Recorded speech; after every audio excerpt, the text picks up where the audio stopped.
So some of you might know where they come from. They come from the range. Those really good for service accommodation and not very expensive to make the place look nice.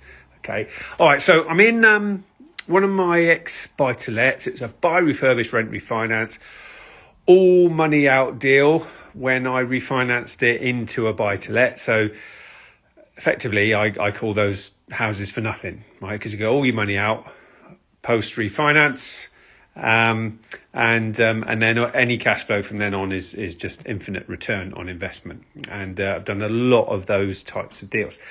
But what I thought I'd do, I haven't been in this house for years, right? I just happened to be in Swansea, so I thought I'd pop in. And all of our properties in Swansea, this is actually the only one that is currently empty, or at least it's in between guests. So there's guests checked out earlier today and another guest checking in. So I've got to pull my finger out and get this little live done.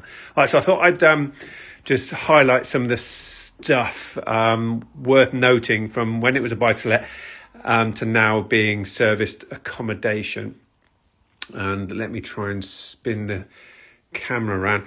We like putting tellies in as many bedrooms as we can. So it's quite a big room, this one.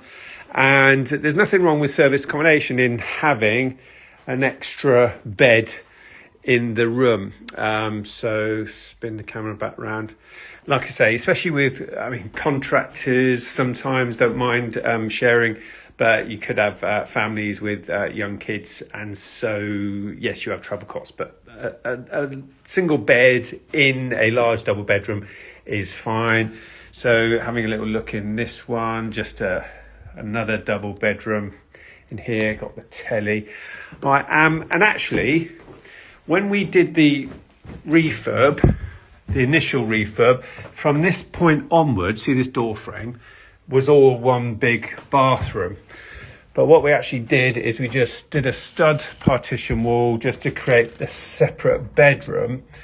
And then we just put a little bathroom in here, okay?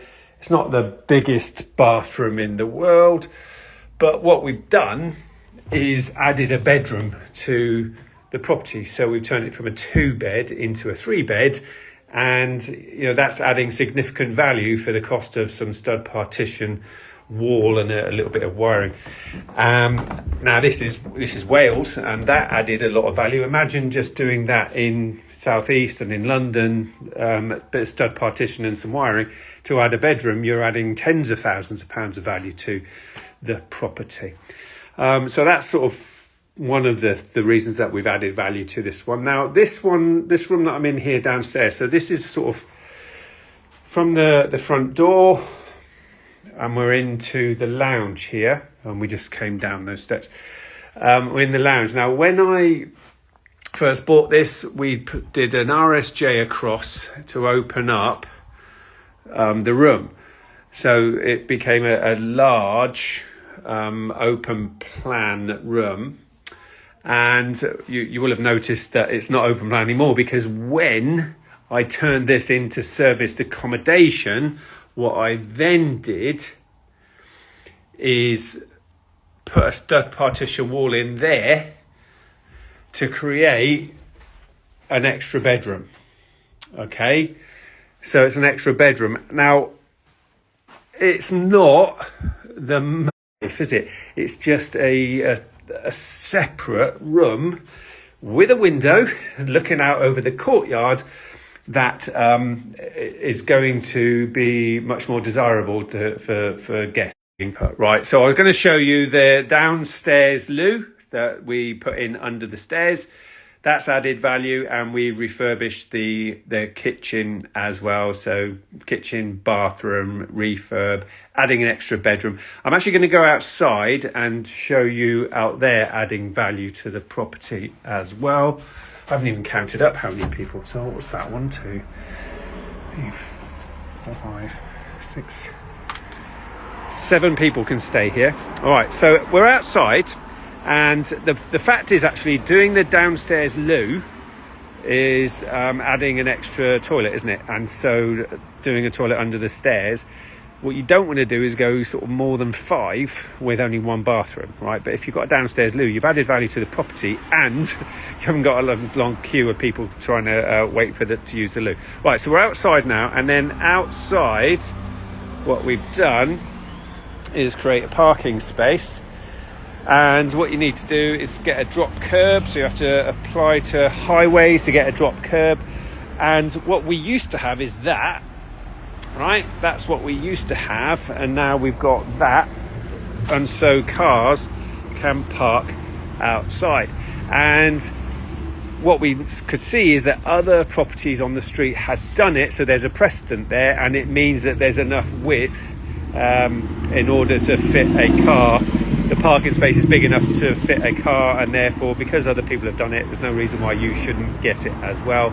And again, you just go to the highways department and apply for planning, get a drop curb, and you've got a parking space, which is also adding a lot of value to property. So this is ultimately why we were able to do a buy, refurbish, rent, refinance and get all our money out of this property, because of adding bedrooms and parking spaces.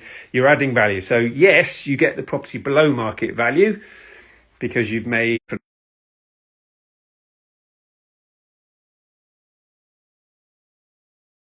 course appreciating the property. So then when you refinance it at its new value, you can be getting all your money, or most of your money back out of a deal. Sometimes you get it all back out, sometimes you leave a little bit in, but obviously it's a very good return on investment, if not infinite, when you're able to do that. So you can keep recycling the deposits when you're adding value, like I've just been speaking about. And there's lots of properties out there that need these refurbs. People say, all the deals have been done in property these days, all the money's been made. Do you know what? That's nonsense. Would you agree that there are people not yet born that are going to go on to become property millionaires and billionaires? What do you think? Yeah, yes or no? The answer is yes, isn't it? And so why not? Why can't you do it, right? So when other people are saying, it's too difficult, it's too hard, it can't be done, well, that's fine. That's just your competition going away, isn't it? So I'm still going to be doing property no matter what the circumstances, because if it was easy, everyone would be doing it. That's the mindset of a savvy property investor. Okay, so hopefully you found that useful. Lots of deals like this to be done. Lots of properties that need a refurb, right? Lots of properties. I mean, you could flip properties like this on, couldn't you? This was actually a probate property, and you can flip probate properties, but do them up and sell them on. You can do 20 grand's worth of refurb, okay, and pay no stamp duty if you're flipping them on. All right, so that's a nice little top tip nugget for you. You could literally go to an agent and say, show me all your properties need a refurb that are probate properties. So yeah, lots of different ways of making money out of property, whether you're going to sell them on, do them up, sell